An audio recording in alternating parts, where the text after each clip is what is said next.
In this podcast episode, Elizabeth Phillips shares her deeply personal and harrowing journey uncovering widespread child sexual abuse at Camp Kanakuk, one of the largest summer camps in the United States. She discusses the tragic abuse and suicide of her brother Trey, the systemic cover-ups enabled by the camp's leadership, the complicity of legal and insurance systems, and the legislative reform efforts she has spearheaded. Elizabeth also explores the broader issues within the summer camp industry, the intersections of faith and institutional sin, and ongoing challenges with law enforcement and advocacy. Throughout, she offers candid insights into healing, faith, and the urgent need for change. Elizabeth Phillips introduces herself as a Christian mother and advocate who has dedicated her life to reforming how the legal system treats survivors of child sexual abuse, a mission born from the abuse and suicide of her younger brother Trey.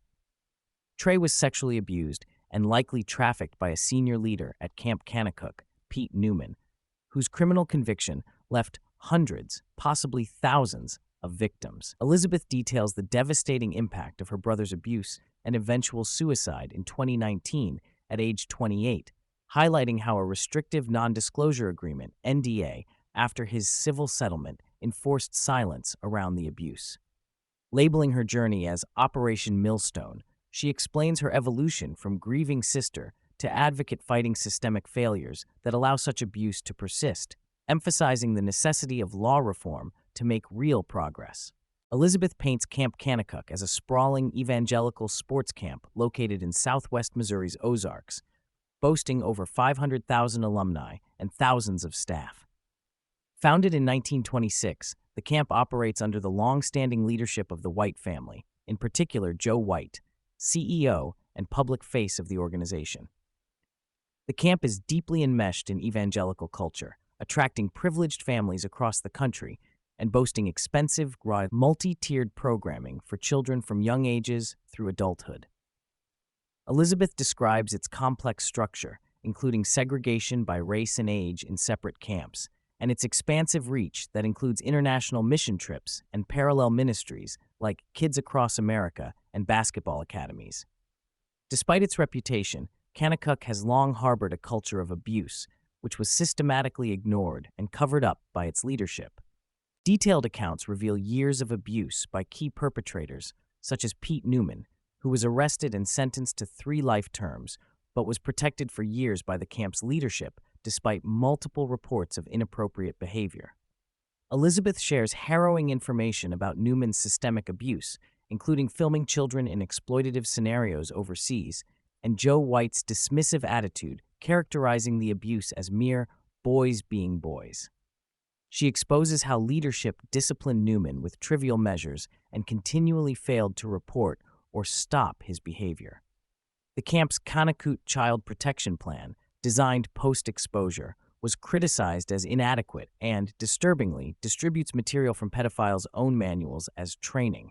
Elizabeth highlights the complicity of camp counselors, networked therapists who betrayed confidential information, and the broader institutional failure that facilitated ongoing abuse. Elizabeth delves into the legal intricacies that further victimize survivors, focusing heavily on the widespread use of non-disclosure agreements in settlements to silence victims.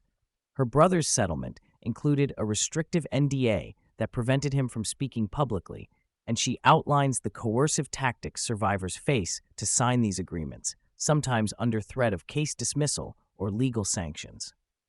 She critiques defense attorneys who enforce these silencing contracts, revealing them as standard practice despite the harm it inflicts on healing and public awareness.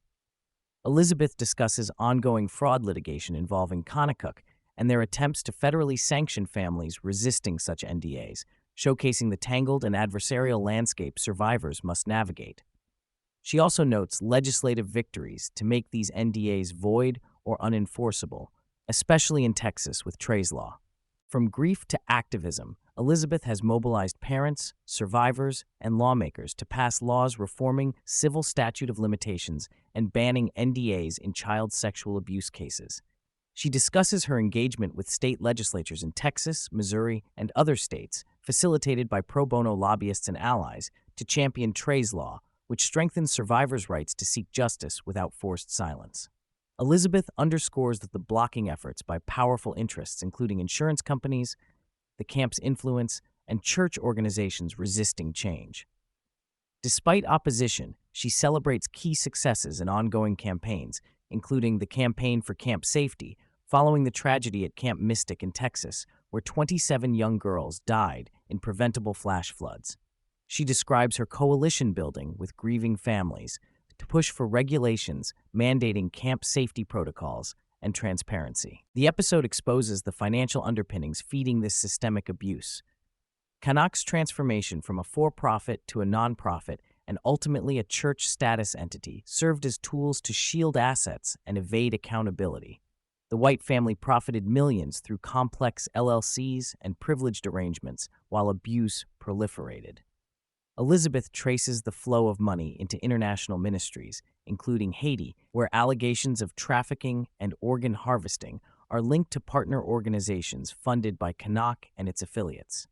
She calls out the role of insurance companies in perpetuating the problem by prioritizing cost over safety and aiding the cover-up through collusion. Highlighting the way institutions like churches, camps, and nonprofits prioritize reputation and revenue over children's welfare, Elizabeth critiques what she calls the idols that demand sacrifice, the institutional sins that serve money and power at the expense of innocent lives. Elizabeth reflects deeply on the spiritual ramifications of the abuse occurring within a Christian evangelical context, including the betrayal of faith she and her brother experienced. She grapples with how leaders used religious rituals such as Joe White's emotional cross reenactments as tools for control and grooming, and how theological justifications minimized abuse under the guise of purity teachings. The betrayal by faith institutions magnified the trauma and hindered accountability. She shares perspectives of theologians framing this as institutional sin, whereby idols of ministry power replace true faith and demand sacrifice in the form of children's suffering. Elizabeth underscores her personal spiritual journey through grief and doubt and explains why she sees advocacy as part of Christ's call to bring healing and justice on earth. Elizabeth offers a critical view of law enforcement's handling of the broader Kanakuk scandal. She recounts multiple interactions with the FBI, IRS, local sheriffs, and inspector generals, expressing frustration at the slow pace, limited scope, and jurisdictional entanglements that keep perpetrators protected. Despite solid evidence and hundreds of victims identified, the FBI has only engaged with a fraction of survivors, and the investigation appears stalled. Elizabeth suspects systemic ignorance and political inertia, calling attention to how victims repeatedly bear the burden of educating investigators and pushing for action. She describes ongoing efforts to elevate evidence and pressure agencies, but acknowledges the lack of meaningful prosecutions beyond a few high-profile cases. Beyond Kanakuk, Elizabeth draws attention to alarming cracks across the summer camp industry nationally, an approximately $70 billion enterprise involving millions of youth. She reveals regulatory gaps affecting 15 states that do not require criminal background checks for camp staff, exempt faith-based camps from licensing, and permit dangerous operational lapses such as lack of evacuation plans or adequate communication systems. The episode highlights the preventable tragedies like Camp Mystic's 2025 deaths during flash flooding and a related drowning incident at a California day camp linked to fraudulent lifeguard certifications. Elizabeth stresses the camp culture's prioritization of profit and cost-cutting over child safety, and the need for parents to be vigilant and demand accountability. She contrasts this with select camps that have implemented advanced abuse prevention protocols and advocates for better industry standards and transparency. The flooding and deaths at Camp Mystic, where 27 young girls drowned during a flash flood while the camp refused to evacuate them, mark an inflection point in Elizabeth's broader fight for camp safety reform. She recounts the courageous advocacy of grieving families who inspired legislators in Texas and beyond to fast-track laws mandating licensed camps, evacuation protocols, better communication at camps, and elimination of waivers and exemptions.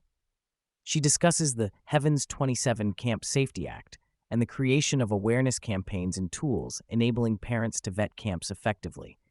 Despite Camp Mystic's reopening plans with one camper still missing, the tragedy galvanizes bipartisan reform efforts, fueling hope that these changes will protect future generations. Amid the darkness of institutional abuse and loss, Elizabeth shares touching stories of spiritual signs, personal resilience, and sources of hope that sustain her work. She expresses the belief that the spirits of lost loved ones communicate through meaningful coincidences and encourages maintaining joy alongside sorrow. Elizabeth recounts examples from her own family and friends about receiving symbolic messages from those passed away, underscoring her faith that the work she does honors her brother's legacy. She emphasizes the sacredness of survivors' stories and the healing found in community, while also acknowledging the ongoing struggle to find peace amid trauma. Her expressions of love, grief, and determination offer a profound glimpse into the human spirit confronting unimaginable darkness. Elizabeth connects the Kanakuk revelations to a wider cultural and systemic crisis involving child sexual abuse, trafficking, and institutional cover-ups across churches, schools, sports, and behavioral programs for troubled teens. She highlights ongoing reforms like the Stop Institutional Child Sexual Abuse Act, championed by survivors including Paris Hilton, and progressive moves in Texas removing sovereign immunity protections for public schools in abuse cases. Elizabeth speaks of promising preventive innovations, including medical treatments under trial to reduce pedophilic urges, and pushes for much greater investment in child sexual abuse prevention research and philanthropy. Her foundation focuses on impact investing, guided by safeguarding principles, aiming to influence industries involved with children to adopt rigorous screening and safety standards. Elizabeth discusses her strategic engagement with media, including overcoming initial reluctance from large outlets and the importance of investigative journalism to expose facts that institutions wish to hide. She credits independent platforms like The Dispatch for paving the way before major newspapers stepped in. She also recounts the challenges of spreading awareness given the stigma and silence surrounding child sexual abuse.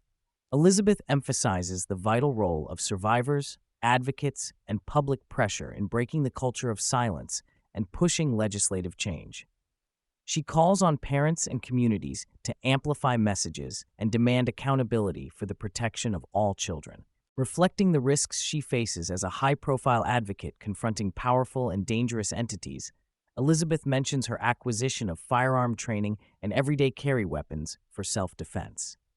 This pragmatic approach underscores the often hidden dangers whistleblowers and survivors confront in seeking justice. It also speaks to the broader necessity for vigilance and protection in combating entrenched systems of abuse and corruption. Finally, Elizabeth shares exciting news of expanding the legislative victories with efforts to introduce Trey's Law federally and in multiple states, including Alabama and Oklahoma.